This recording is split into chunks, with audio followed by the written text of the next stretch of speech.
When I was 9 years old, I went off to summer camp for the first time, and my mother packed me a suitcase full of books, which to me seemed like a perfectly natural thing to do, because in my family, reading was the primary group activity. And this might sound antisocial to you, but for us, it was really just a different way of being social.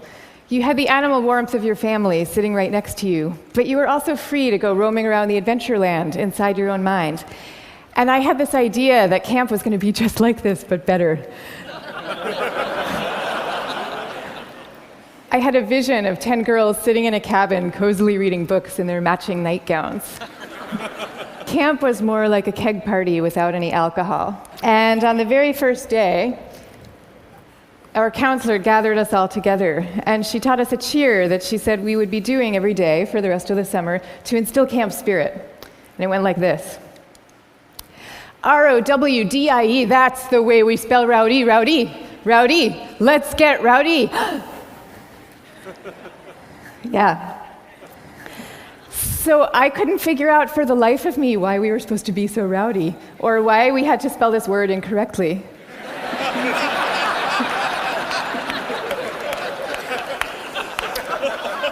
But I recited the cheer along with everybody else. I did my best. And I just waited for the time that I could go off and read my books. But the first time that I took my book out of my suitcase, the coolest girl in the bunk came up to me and she asked me, "Why are you being so mellow?" Mellow, of course, being the exact opposite of R-O-W-D-I-E. And then the second time I tried it, the counselor came up to me with a concerned expression on her face, and she repeated the point about camp spirit and said we should all really work very hard to be outgoing. And so I put my books away, back in their suitcase, and I put them under my bed, and there they stayed for the rest of the summer. And I felt kind of guilty about this. I felt as if the books needed me somehow, and they were calling out to me, and I was forsaking them. But I did forsake them, and I didn't open that suitcase again until I was back home with my family at the end of the summer. Now, I tell you this story about summer camp. I could have told you 50 others just like it. All the times that I got the message that somehow my quiet and introverted style of being was not necessarily the right way to go, and that I should be trying to pass as more of an extrovert. And I always sensed deep down that this was wrong, and that introverts were pretty excellent just as they were. But for years, I denied this intuition. And so I became a Wall Street lawyer, of all things, instead of the writer that I had always longed to be, partly because I needed to prove to myself that I could be bold and assertive too. And I was always going off to crowded bars when I really would have preferred to just have a nice dinner with friends. And I made these self-negating choices so reflexively that I wasn't even aware that I was making them.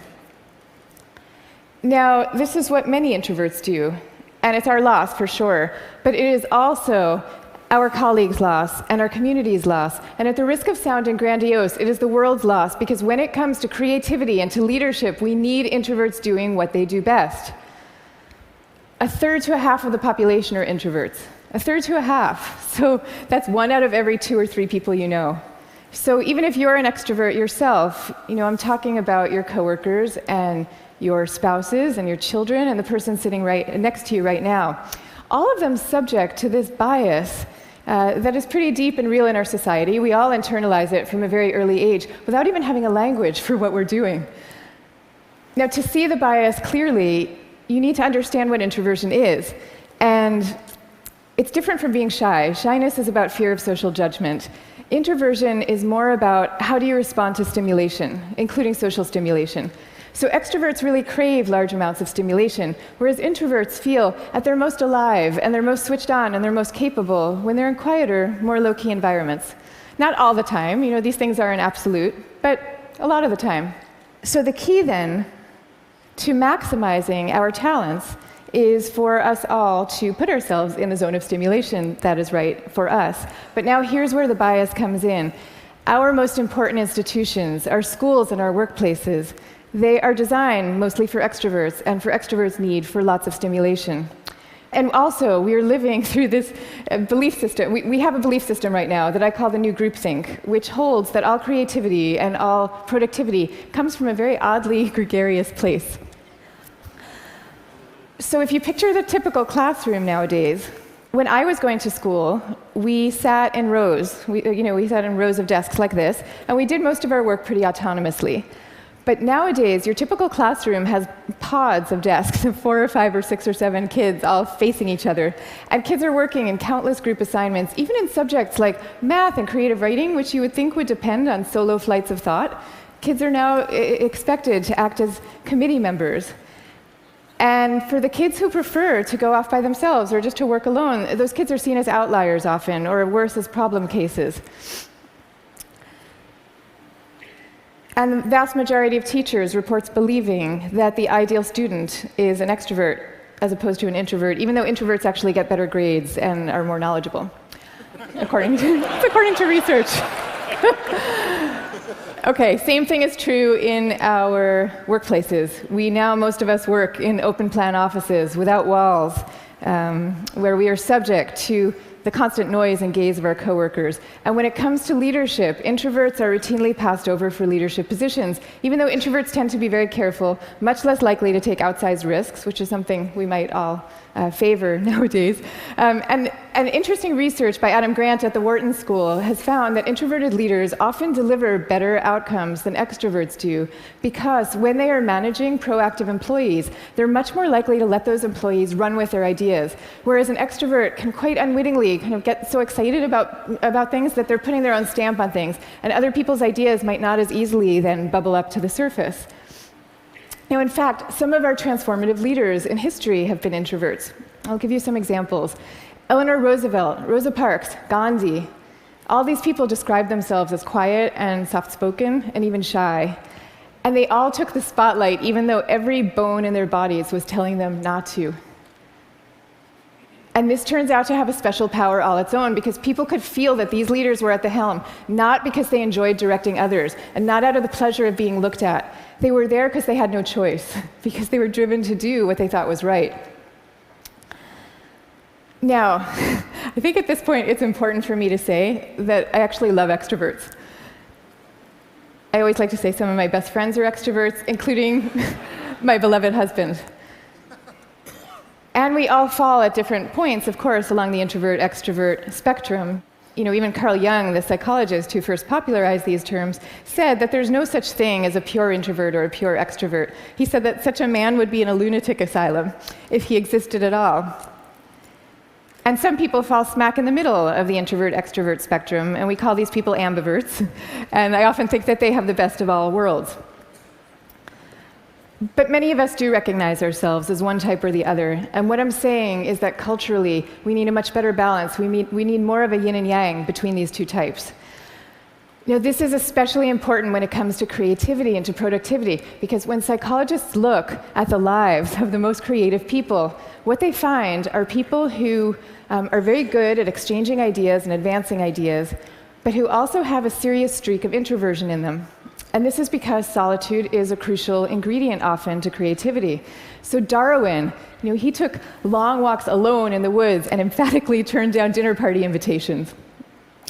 Theodore Geisel, better known as Dr. Seuss, he dreamed up many of his amazing creations in a lonely bell tower office that he had in the back of his house in La Jolla, California. And he was actually afraid to meet the young children who read his books for fear that they were expecting him to be this kind of jolly Santa Claus-like figure and would be disappointed with his more reserved persona. Steve Wozniak invented the first Apple computer, sitting alone in his cubicle in Hewlett-Packard, where he was working at the time. And he says that he never would have become such an expert in the first place had he not been too introverted to leave the house when he was growing up. Now, of course, this does not mean that we should all stop collaborating. And case in point is Steve Wozniak famously coming together with Steve Jobs to start Apple Computer. But it does mean that solitude matters, and that for some people, it is the air that they breathe. And in fact, we have known for centuries about the transcendent power of solitude. It's only recently that we've strangely begun to forget it.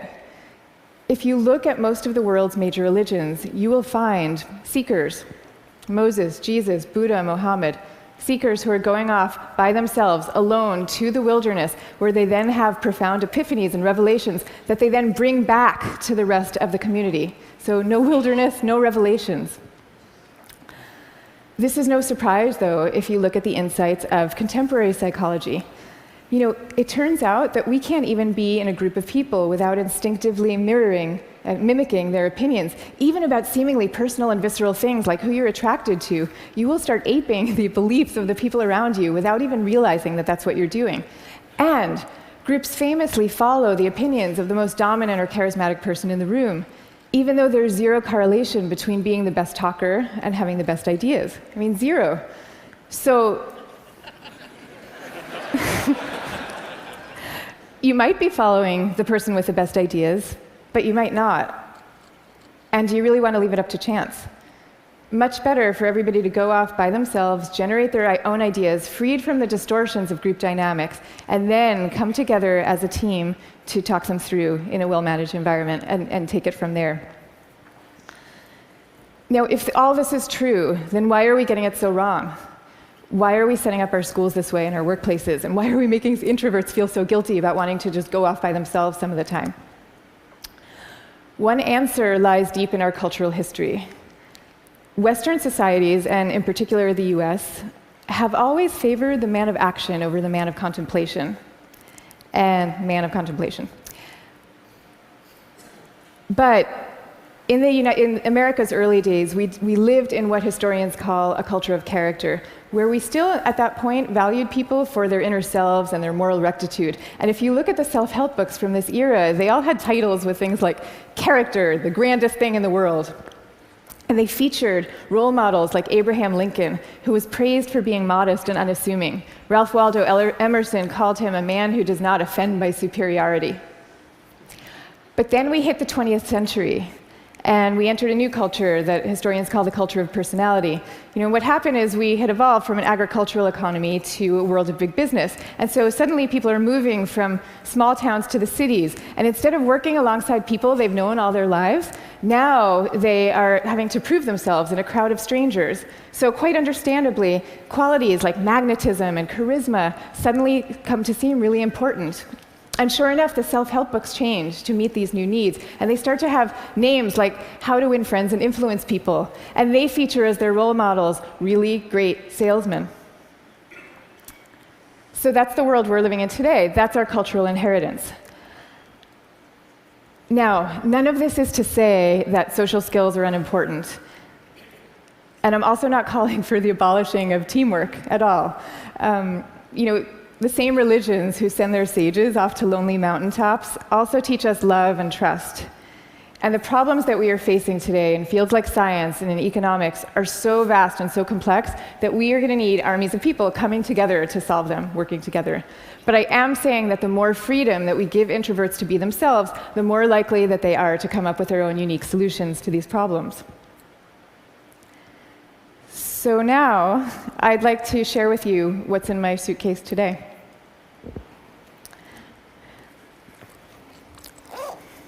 Guess what? Books. I have a suitcase full of books. Here's Margaret Atwood, Cat's Eye. Here's a novel by Milan Kundera. And here's The Guide of the Perplexed by Maimonides. But these are not exactly my books. I brought these books with me because they were written by my grandfather's favorite authors. My grandfather was a rabbi, and he was a widower who lived alone in a small apartment in Brooklyn that was my favorite place in the world when I was growing up, partly because it was filled with his very gentle, very courtly presence, and partly because it was filled with books. I mean, literally, every table, every chair in this apartment had yielded its original function to now serve as a surface for swaying stacks of books. Just like the rest of my family, my grandfather's favorite thing to do in the world was to read. But he also loved his congregation, and you could feel this love in the sermons that he gave every week for the 62 years that he was a rabbi. He would take the fruits of each week's reading, and he would weave these intricate tapestries of ancient and humanist thought, and people would come from all over to hear him speak. But here's the thing about my grandfather. Underneath this ceremonial role, he was really modest and really introverted, so much so that when he delivered these sermons, he had trouble making eye contact with the very same congregation that he had been speaking to for 62 years. And even away from the podium, when you called him to say hello, he would often end the conversation prematurely for fear that he was taking up too much of your time. But when he died at the age of 94, the police had to close down the streets of his neighborhood to accommodate the crowd of people who came out to mourn him. And so these days, I try to learn from my grandfather's example in my own way. So I just published a book about introversion, and it took me about 7 years to write. And for me, that 7 years was like total bliss, because I was reading, I was writing, I was thinking, I was researching. It was my version of my grandfather's hours a day alone in his library. But now, all of a sudden, my job is very different. And my job is to be out here talking about it, talking about introversion.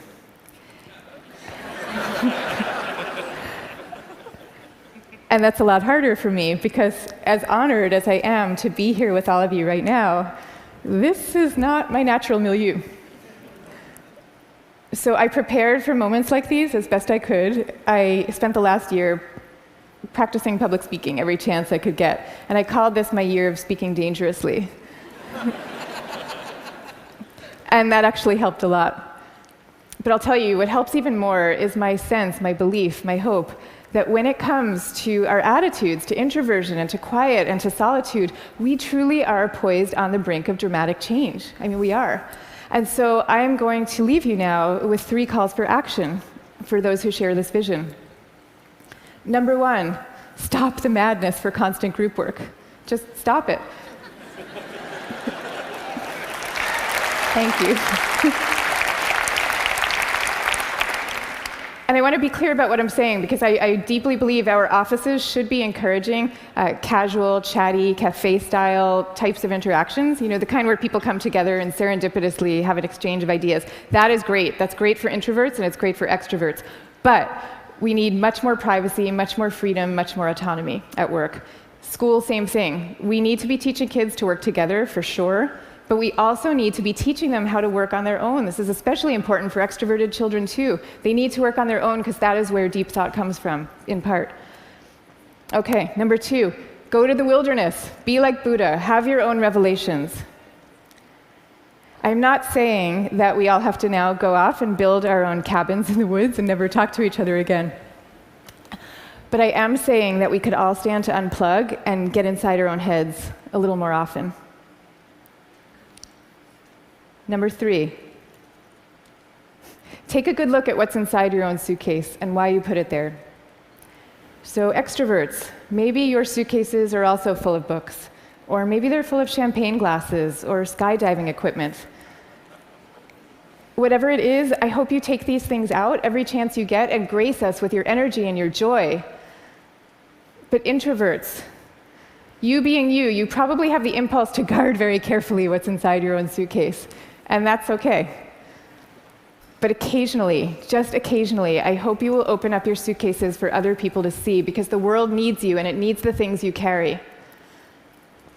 So I wish you the best of all possible journeys and the courage to speak softly. Thank you very much.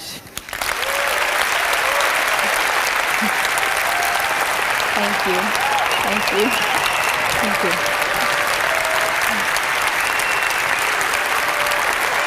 Thank you.